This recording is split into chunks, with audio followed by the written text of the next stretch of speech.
हरे कृष्णा दोस्तों, मैं दीपांशु स्वागत करता हूं आपका सीजीपीएससी व्यापमं में एक बहुत ही महत्वपूर्ण न्यूज़ के साथ। जी हाँ दोस्तों, छत्तीसगढ़ हाई कोर्ट के द्वारा आप सभी जानते हैं कि एक ऐसा आदेश जारी किया है जिसको लेके अभ्यर्थियों मतलब जो भर्ती परीक्षाओं के अभ्यर्थी है उनके साथ साथ जो काउंसलिंग के अभ्यर्थी है, दोनों को कहीं ना कहीं एक उम्मीद की किरण देखने को मिल रही है।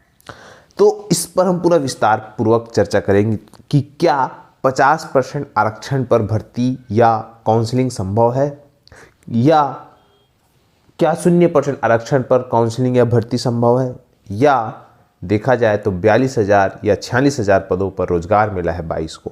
पूरी जानकारी देंगे। तो जल्दी से चलिए बिना किसी देरी की वीडियो को स्टार्ट करते हैं। जिन्होंने इस चैनल को सब्सक्राइब नहीं किया जल्दी से जाए सब्सक्राइब करें।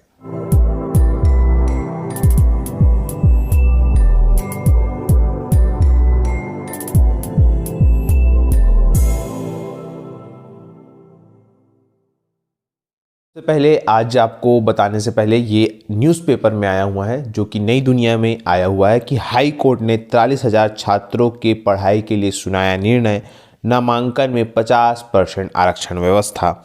यहाँ बताया गया है कि जो काउंसलिंग नहीं हुई थी जिसकी वजह से लोग वहाँ गए थे और उसके कारण क्या हुआ था कि काउंसलिंग जो है वो पुरानी आरक्षण रोस्टर 50% आरक्षण रोस्टर का पालन किया जाए, ऐसा करके इस न्यूज़पेपर में छापा गया है।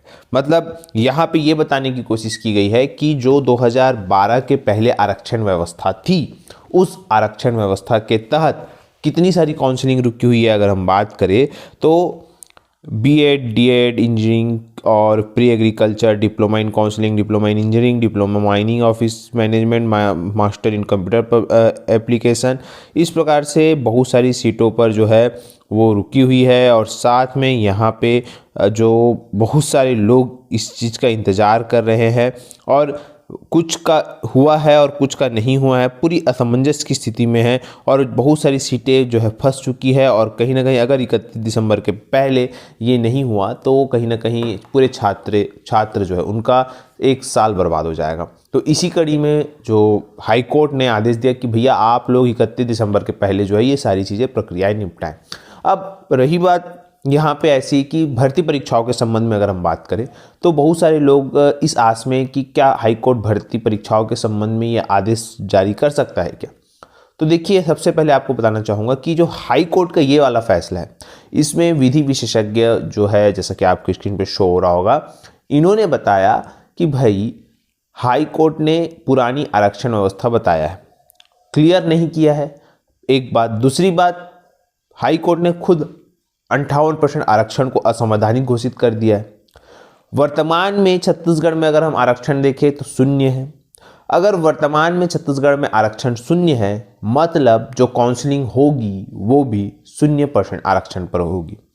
मतलब इसका सीधा असर जो आरक्षित वर्ग के लोगों है उनको देखने को मिलेगा, क्योंकि अनारक्षित सीटें रहेंगी पूरी।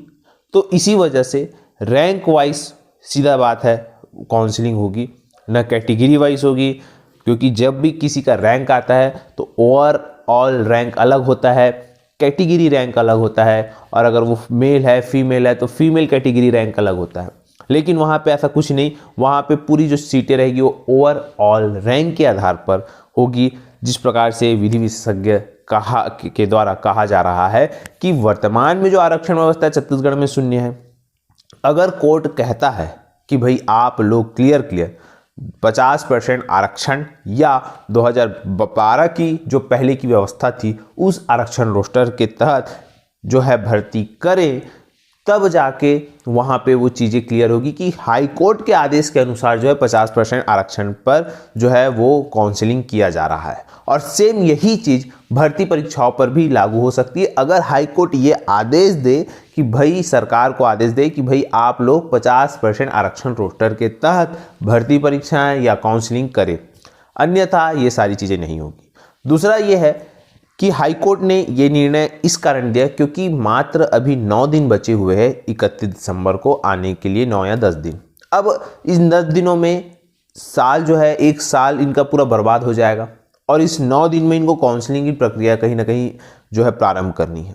तो इस वजह से हाई कोर्ट ने त्वरित निर्णय लिया कि भाई वाकई में जो बच्चे हैं D.Ed, B.Ed या D फार्मेसी, B फार्मेसी के, वो हताश है और कहीं ना कहीं इस वजह से वहाँ पे उनका साल बर्बाद ना हो जाए। तो छत्तीसगढ़ हाई कोर्ट ने ये आदेश निकाला कि भाई 50% या पुराने आरक्षण रोस्टर, अभी पुराने आरक्षण रोस्टर को हाई कोर्ट ने अभी क्लियर नहीं किया है, वो जब आदेश की कॉपी आएगी तब समझ आएगा। वैसे भी तकनीकी शिक्षा जो है वो बहुत ही त्वरित गति से इस पर अब कार्य कर रहा है, क्योंकि हाई कोर्ट का आदेश है। इस वजह से फिलहाल आने वाले समय में और क्लैरिफिकेशन हो जाएगा, क्लैरिटी हो जाएगी कि क्या वाकई में 0% आरक्षण पर जो है काउंसलिंग हो रही है या 50% आरक्षण पर। अब 50% आरक्षण पर कैसे होगा, तो ये जो 2012 के पहले आरक्षण व्यवस्था थी ये उस हिसाब से होगा, अगर होता है तो की बात है। फिलहाल आने वाले समय में तो फिलहाल वो पूरी क्लैरिटी हो जाएगी कि क्या चीज़ है, कैसा है, क्योंकि 58% आरक्षण जो है वो असंवैधानिक घोषित कर दिया गया है। इसी वजह से ये सारी चीज़ें हैं।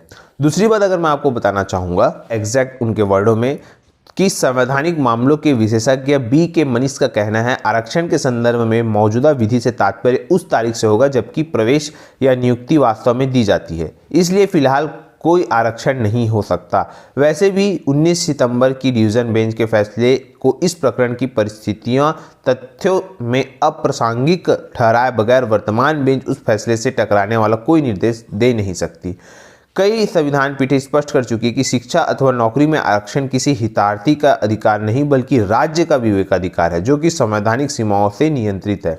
ऐसे में जब तक राज्य सरकार कोई विधि सम्मत नई व्यवस्था नहीं करता तब तक छत्तीसगढ़ में ST, SC, OBC का आरक्षण शून्य होगा और किसी भी पिछले रोस्टर का प्रयोग किया जाना 1984 के इंडियन एक्सप्रेस बनाम भारत संघ फैसले की रोशनी में अवैध होगा। मतलब ऐसा भी कभी ऐसा हुआ था और ये अगर ऐसा होता है कि पिछले आरक्षण रोस्टर पर व्यवस्था की गई तो यहाँ पे कहीं ना कहीं जो ये बताया कि इंडियन एक्सप्रेस बनाम भारत संघ फैसले का यहाँ पे रोशनी हो सकता है। मतलब कहीं ना कहीं उस पर कंपैरिजन करेगा, क्योंकि वो भी केस वैसा ही था जैसा ये वाला केस है।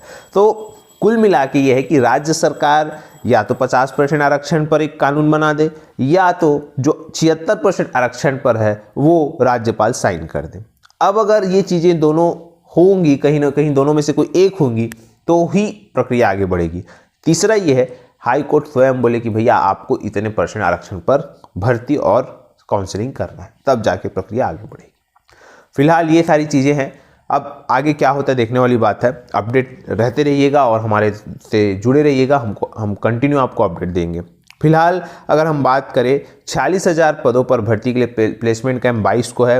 ये रायपुर में भी है, दुर्ग भिलाई में भी है और भी जो शहर है वहाँ भी है। बात करें तो यहाँ पे बहुत सारे जो बोलना चाहिए कंपनियां हैं वो आई है। जाहिर सी बात है महाराष्ट्र, तमिलनाडु, गुजरात, छत्तीसगढ़, बहुत सारी कंपनियां जो है 8 से 10,000, 12,000, 15,000, 20,000 तक की सैलरी में यहाँ पे रखेंगे आप लोगों को। जो बेसिकली 5वीं, 8वीं, 10वीं, 12वीं पास है, ग्रेजुएशन है, पोस्ट ग्रेजुएशन है, उन सभी के लिए ये एक रोजगार मेला का आयोजन किया जा रहा है कल 22 दिसंबर को। तो बिल्कुल आप लोग अपना हाथ आजमाइएगा और क्या होता है ये तो फिलहाल ऊपर वाला जानेगा, लेकिन हाँ आप अपना कर्म करते रहिएगा। आशा करता हूँ कि आपको आपको वीडियो अच्छा लगा होगा। अगर वीडियो अच्छा लगा तो आप इसे ज़्यादा से ज़्यादा लोगों तक शेयर करें, लाइक करें, सब्सक्राइब जरूर करें। वीडियो देखने के लिए आप सभी का बहुत बहुत धन्यवाद। आप सभी स्वस्थ रहे, मस्त रहे और पॉजिटिव रहे।